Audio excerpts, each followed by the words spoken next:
All right, let's just go ahead and get the typical podcast ramble out of the way. Go ahead and subscribe, share the podcast, rate us 5 stars, go do all that. Just get that done because I truly believe that the information that I'm going to share today could change somebody's life, and it could be you.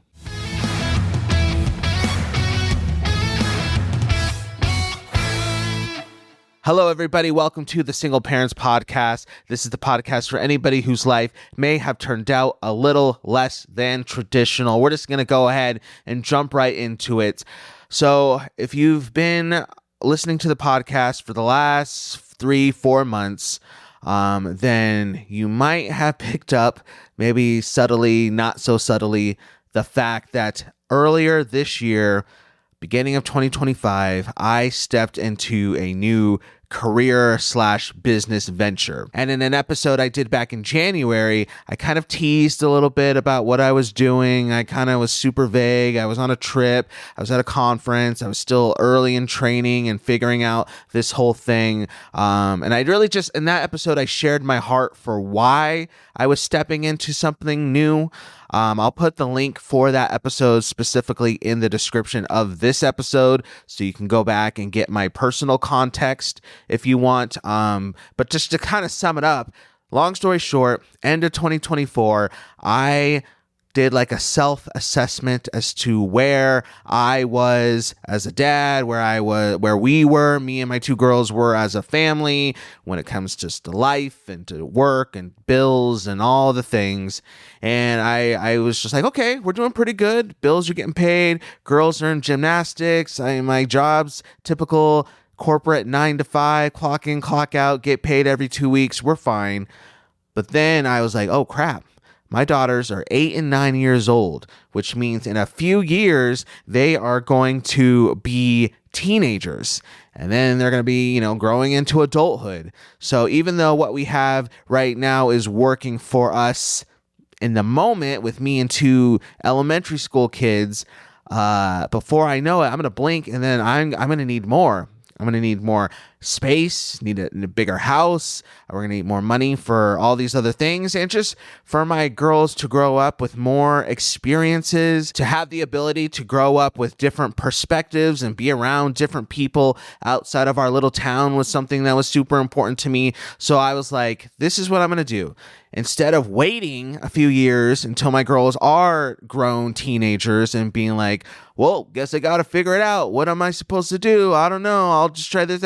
Instead of waiting, I was like, let me start now preparing for that day by stepping into something now that I can build over the next couple of years that will allow me the opportunity to do all of those practical and social things I want to do with me and my girls once the time comes for that really to be applicable. So after a few more months of training and processing and having a lot of conversations with some very smart people, I truly do feel like I'm ready to let you all know, let the world know, let hopefully some future teammates of mine know what I'm doing and why I'm so excited about what I'm doing. All right, cool. Enough yaps. So what I decided to do this year was go ahead and get my license and all the things required to become a talent acquisition and development agent for a big financial services firm. Now, for the context of this episode and what I'm going to be talking about going forward, I'm just going to be talking specifically in this episode about some big picture, some vision stuff with that new job role I've stepped into, as far as like the details about the firm and all the little ins and outs of how it works. Not really going to get into that for a couple of reasons on this episode. So in the description, I'm going to be pointing you down there a couple of times throughout this episode. I have my email. Just reach out to me. We'll set up a time to talk. If the stuff that I'm going to be bringing up sounds interesting to you, or you do want to learn more, and maybe you do want to figure out if this could be a good fit for you going forward, use the email. We'll set up a meeting. We'll get into the real X's and O's and a individual one-on-one meeting. So cool. All right. But essentially I've become a recruiter, if you will, for a financial services firm that really values putting families first. Like their mission overall is no families left behind. Because a lot of times when it comes to finances and having financial strategists at your disposal, a lot of that type of industry is often reserved for the upper class, the wealthy. They hear like, oh, I'm gonna go talk to my financial agent about XYZ, or I'm going to talk to my financial planner about how to diversify my portfolio. And that's just a lot of those strategies and a lot of the things that their financial planners do is essentially to help, rich people stay richer or get richer. And that's fine. They got to do their thing. That's cool. But my firm's heart is like, hey, we'll help the people with money. Like, we're not going to turn anybody away. No family left behind, right? But there's people out there, middle, lower class individuals who can't afford to sit down with a financial planner, who can't pay the $200-$300 minimum per hour to create a strategy to make some generational change when it comes to money. They just can't do that. And so a lot of the things, to be honest, that the rich people, the upper class people know when it comes to money and the strategies that they're using when it comes to money, they have access to. But a lot of those things are things that anybody could be utilizing to get ahead when it comes to money and financial planning. And really, at the end of the day, that the only thing that really separates people sometimes is just education, is that they have access to people who can educate them on certain things that they can do to get richer. And people in middle and lower class families, they just don't have the education needed to make some of those proper decisions. And so they think, hey, the only thing I can do with my money is XYZ, because that's just what I saw from my parents, or that's just what I've heard on TV, or that's just maybe what I was taught a little bit in school. But they don't know about all these other opportunities and strategies and things that we as a firm can do to help people go forward. So I'll just throw it out there. If maybe that's you, maybe you're going to hear me talk about specifically what I'm doing with the firm, and you're like, hey, I'm not interested in that, but I hear you talking about no family left behind, and I have some concerns when it comes to stuff that's happening with my 401k right now, when it comes to putting proper protection for you and your family in place financially, when it comes to debt management and all those sort of things. Let me know. I work with a team of some amazing financial strategists who are super smart, have already helped a lot of people. One of my close business partners in particular, she's a mastermind when it comes to all of that stuff. So I'd love to put you in contact with her or one of them. But specifically for what I'm doing, my specific role and vision is to bring in the next generation of amazing talent to be equipped and trained to go out and help some of these families who desperately need it in these uncertain times. So how our firm is structured, it's actually really cool. It's essentially just like real estate, right? So you might know some real estate agents or some real estate brokerages or firms or whatever. But in case you don't, but what happens usually is somebody's like, hey, I want to go get my real estate license. I want to start selling homes or managing property or whatever. I want to become a real estate agent. So they'll get connected with an established firm or brokerage, and then they'll get their real estate license, and then they'll get a whole bunch of training, and then they'll start meeting with clients, and then maybe they'll start selling homes, getting commission, and then eventually, if they want, they can work their way up to open their own office, and they can develop a business that way as an independent licensed agent. Same exact model when it comes to our financial services firm. You're like, hey, I want to be a financial strategist. I want to help people when it comes to money because it's kind of a big deal right now, Anthony. Cool. We would sit down. We would help you go through the licensing process. And then you might be like, well, Anthony, I don't really have any big experience in finances. Like I didn't go to school for that. I didn't get my business degree or my accounting degree. Like, I don't know, like what happens then? Well, same thing with real estate. You come in, you get connected with some people who've been in the business for a while, who want to train and develop new agents. And we do the same. We train and develop you and give you all the tools and education you would need to succeed. So the system's there, the structure's there, the training's there, the clients, we know they're out there. We'll talk about that more here in a few minutes.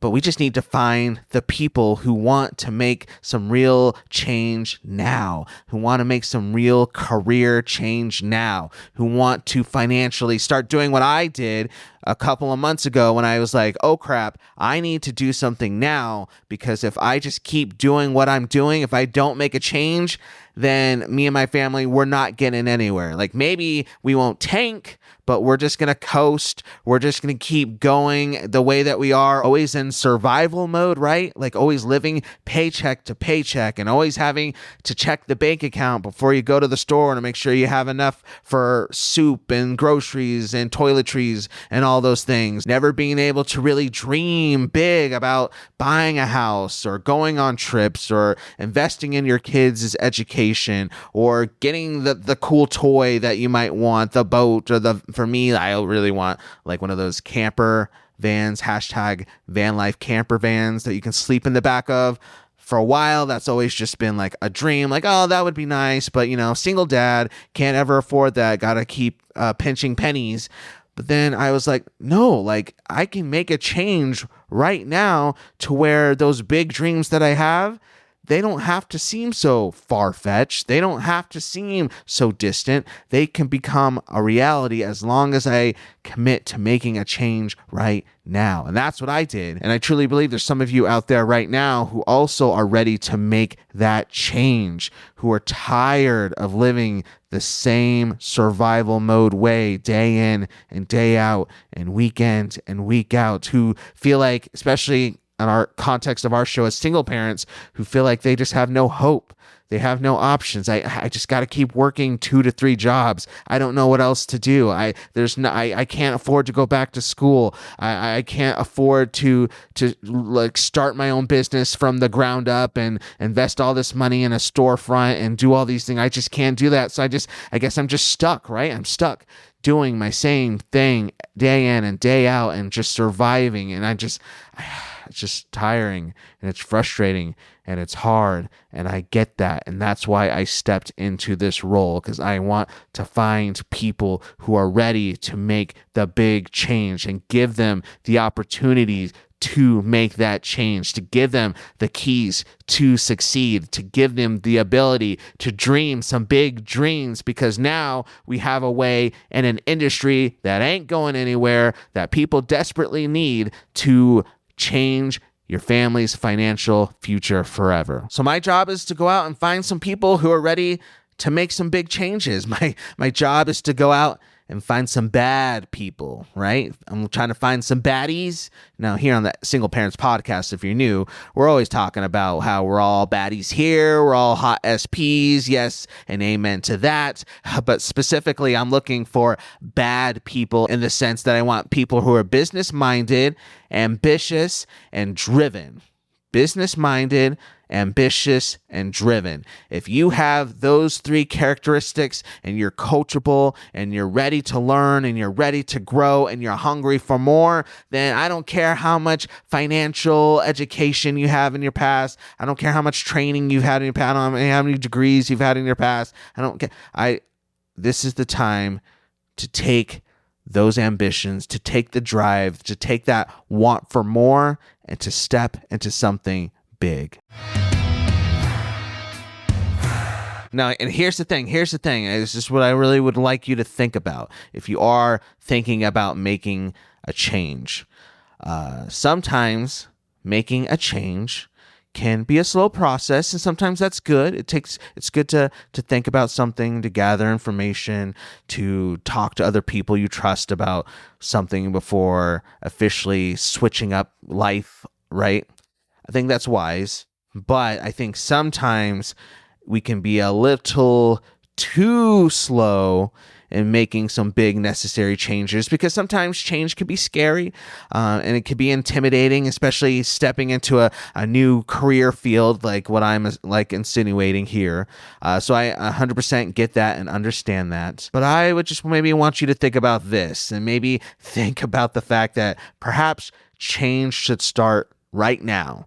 right now, at least the beginning process of thinking about the change, emailing me, setting up a meeting with me. Let's get the change happening now. Let's put in some action steps that you can do right now. Here's why. So when it comes to the financial world, when it comes to financial services, and when it comes to the firm that I work with, number one, like I said, we're not going anywhere. This industry is not going anywhere because people are always going to have financial stuff to work through. There's always going to be people with money, basically, right? Like money has been around since a long time ago, and it's not going anywhere. How it functions and the type of money can change and evolve, but the finance industry ain't going anywhere. So there's some good job security for you. But if you kind of look at the climate of the culture right now, especially in the United States, especially when it comes to the topic of money and financial futures, the feeling that a lot of people are experiencing right now is that of a lot of fear, a lot of tension, a lot of anxiety, a lot of uncertainty. There's just a lot of things going on in the financial markets right now that have a lot of people nervous, wondering, what do I do? Who do I turn to? I don't know who to ask for help about this. Maybe the upper class, richer people, they can go to their financial planner and they could set up a meeting for $200-$300 an hour to go over different strategies. But for the average family who's just making it by, who's just doing their thing, they're just like, I don't know.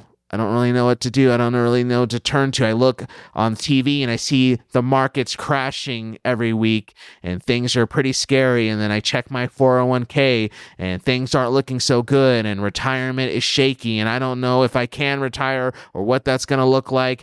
Or I hear all these things about tariffs and price increases and recessions and inflation and can't even afford to go to the grocery store now. Like people are confused. People need help. People need this type of help. They're seeking this type of help. They're asking for this type of help. These kind of conversations are like mainstream conversations now. Like I was listening to like a sports podcast the other day where they just talk about football and basketball. They're not a financial podcast whatsoever, but even these two guys were talking about the state of the financial future of America and how a lot of families are struggling and how even they're not really sure what things are going to look like for them. These are real relevant conversations that people are thinking through and having right now. They need help right now. But did you know when it comes to, I'm not going to pretend I knew this the whole time. I just did a little bit of research before filming this part of the podcast.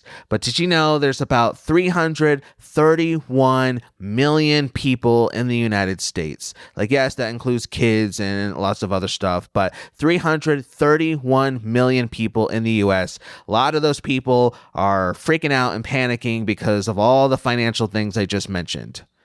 But did you know when it comes to licensed independent agents and in my firm specifically who are equipped to go out and help these families, you know how many we have? I just did a little bit of research again a few minutes ago. I think the numbers could be more now, but from what I just saw, we have about 80,000 licensed agents who are equipped to go live out the mission of no family left behind. Overall, I think when it comes to financial strategists, not just at my firm, but collectively across the United States to other firms and organizations and brokerages and things like that, there's less than 1 million financial strategists licensed, ready to go in the United States. So let's just say, to be generous, there's 900 licensed financial strategists in the United States.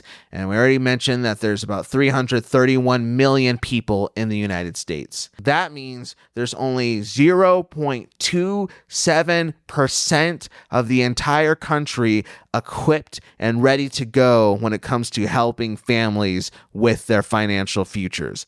0.27%. So number one, if you're like big into business plans and thinking through oversaturation when it comes to markets and businesses out there, 0.27% of the people doing work for 331 million people, I would say we're not in a oversaturated market or industry at all. We have big opportunity to bring a lot more people in to go out and to do the work. Number two, this is where your financial future can really take a dramatic change for the better, because if we only have 0.27% of the people in our country able and licensed to go out and to help these families, then the market for clients and income and the ability to build your own business as an independent licensed financial strategist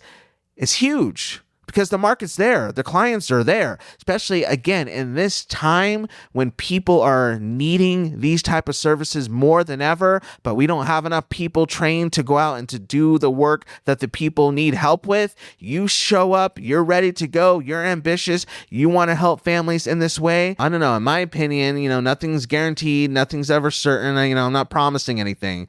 But it seems like you could make a pretty good living for yourself by stepping into an industry that desperately needs more help like this. And maybe you don't even want to do any of this full time, but you see the opportunity, but you're already a licensed real estate agent or CPA or property manager or mortgage broker, but you're also interested in adding an additional income stream to your portfolio. This might also be something you might want to talk to me about, because we have great incentives for referral partners at my firm. So just throwing that out there to professionals already in the industry, because you're already meeting with a lot of these people who are telling you about their financial states already, and you kind of see how some people are hurting and struggling and need some help, and you might be like, hey, you know what? I know exactly the group of people you need to go talk to. But you see how the opportunity is there. The opportunity for change is here.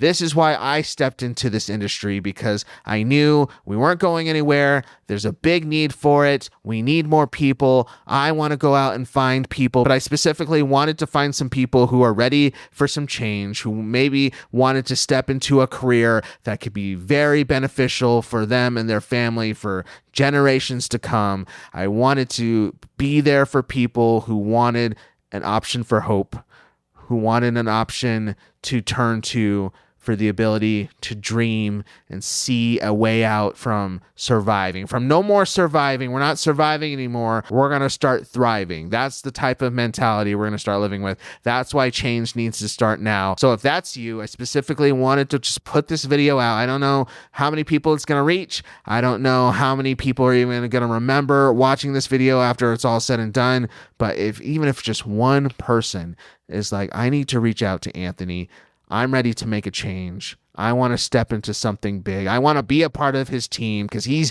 building the best team ever, the best team of agents ever. We're going to go out and we're going to help a lot of families. It's going to be amazing. We're going to change people's lives for the better. I want to be a part of that. I see the vision. I want to learn more. I want to set up a meeting with him. If that's you, please, again, use the emails, use the links in the description of the video. DM me on socials. Do what you got to do. Let's talk and let's make some change. All right, well, if you made it this far in the episode, this is the part of the podcast we like to call Deeply Single. This is the part of the show where we just slow down a little bit, get a little real, get a little intimate, and just kind of share some stuff that may be on our minds. So thank you for listening to that kind of whole spiel about what I'm doing and who I'm looking for and why I'm so excited about building a team of people who are ready to make some change now. I really do just want to give opportunities to families, to have hope, to know that in these kind of uncertain, scary times that they have the ability to know that they're not trapped or stuck or going to be left behind. So, I think it's going to be good. But one big thing that I just also wanted to throw out to maybe some of you who heard everything I said and maybe thinking and contemplating about reaching out to me. like I mentioned, it could be scary and intimidating to step into something new, to take that leap of faith, to implement change within your life, especially if you have kids, young kids like me, because the temptation for me back in the end of 2024 to just say, no, we're fine. Let's just keep doing what we're doing. Let's not rock the boat, because I don't want to implement too much change, because what if it doesn't work out and it hurts my kids? Like, at least what I'm doing right now is we're content. Like, my kids are all right. So I don't want to rock the boat like that. I get that. You got a lot of factors and a lot of things about, especially when you have kids involved. But one aspect of life I've been really trying to put into practice is the idea of really like listening to my gut, right? Because I'm the type of person who will just live up here way too much, overthink things, overcomplicate things, sit on things without actually putting action into place. And sometimes when I do that, I miss out on some great opportunities or some great connections or relationships, because by the time I'm done thinking like, should I do this? Let's factor this and let's pros and cons list then the opportunity or the person has already walked off, and I'm like, oh, okay, well, there it goes. So I've just been practicing listening to my gut. Like when I feel like, no, you need to jump on something and you need just to do it. Trusting that feeling, that intuition that I have. Because something actually happened recently to where even within my own finances, I had like a gut feeling the night before about something, but I kind of like dismissed it and like, no, it's fine. Like, not, I'll deal with it later. And then the next day I found out that I actually lost some money on something, because I wouldn't have lost money on if I would have listened to my gut the night before and actually done a couple of little practical things. It would have been beneficial for me. So by me overthinking things or just missing the gut feeling that I have, it cost me. And so even though that was just like a little insignificant story in the grand picture of things, like I think it's just a good illustration of how sometimes we need to have a little bit of both, a little bit of like thinking through things and being rational and critical, but also being like, hey, maybe I just need to go for it. Maybe change just needs to start now. Maybe I just need to take the first step. Maybe I just need to send the email or make the phone call, because sometimes that's all it takes to get the ball rolling, to make some big change, to create a great future, to set some things up that could impact not just your family right now, but maybe your family for generations. Like, think about it. How cool would it be because you just went for it. You listened to your gut. You reached out to me. You stepped into something big. You were able to make a great career for yourself in the financial services industry. And that career allowed you to pass on money and wealth and good education and good habits to your kids, who instilled it in their kids. And then a couple generations from now, your great-great-grandkids' lives are changed forever. Maybe they don't even know your name or, remember you or heard your name or whatever. They may not know who you are, but their lives are changed forever because of a step that you made today, right now. Generational change can happen by taking one step. So I just want to throw that out there. Listen to your gut. What is your gut telling you? Do you need to make some change? If you're fine, if you're good, if you're like, hey, no, I'm just chilling. I'm all right with my current job. I'm all right. If I'm living paycheck to paycheck, I'm cool with that. If I have a boss, I'm fine having a boss and having to ask permission to take days off and vacation time and PTO. And, I'm all right having to walk into his or her office and ask for an hour or two off to go to my kids' sports game. I'm fine with that. I'm fine with other people dictating my schedule. Like, if you're fine, I'm not trying to be, I'm not trying to be a jerk when I say that, because maybe you really are like fine with that and you're cool with that. And I think that's great. And not everybody needs or should be in the financial services world or be a business owner or be an independent agent. Like, that's just how the world works, and that's fine. But for the people who aren't fine, for the people who are ready for change, for the people who feel it in their gut that they should do something, let's get to work. Let's do it. Shoot me an email. Everything's in the description. All my socials, my new business socials, are in the email. You can follow me LinkedIn, Facebook, Instagram, all that sort of good stuff. It's going to be fun. Single parents, let's make some change. How awesome would it be to have a team, a big team of single parents who are kicking butt in the financial services industry, who are making good money in the financial services industry, but who are helping families, a lot of other families in the financial services industry. How awesome would it be, will it be, when we show the world how strong single parents are and really just get out there and just take over? That's what I want for my team. That's who I want on my team, people who are excited to do that. So let's get out and do it. All right, everybody. Well, this is going to get ready to wrap things up for this episode of the Single Parents Podcast. Thank you so much for tuning in. I appreciate you all. I love you all. Just in case you forgot, my name's Anthony. And until next time, you all out there, just stay beautiful. Bye.